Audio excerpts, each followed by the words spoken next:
Why do people sneeze? Your nose is like a special air filter for your body.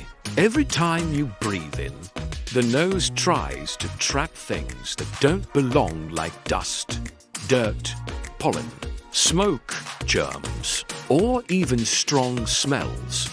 Inside your nose are tiny hairs called cilia that catch bigger things. Sticky snot mucus that traps tiny bits so they don't get into your lungs. But sometimes something still tickles or irritates the inside of your nose. That tickle sends a message to your brain saying, "Something's bothering me in here, get it out."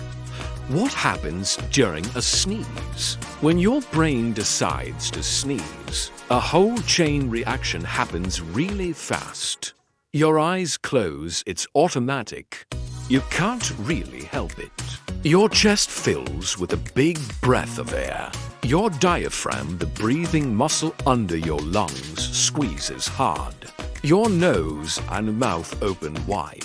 The air rushes out super fast, sometimes over 100 miles per hour. That blast of air pushes out the dust, germs, or whatever was tickling your nose. Sneezing is like your body's cleaning system. It protects your lungs from breathing in bad stuff, helps keep your nose clean and healthy, stops germs or particles from bothering you. Most people sneeze with their eyes closed. Your body makes it happen automatically.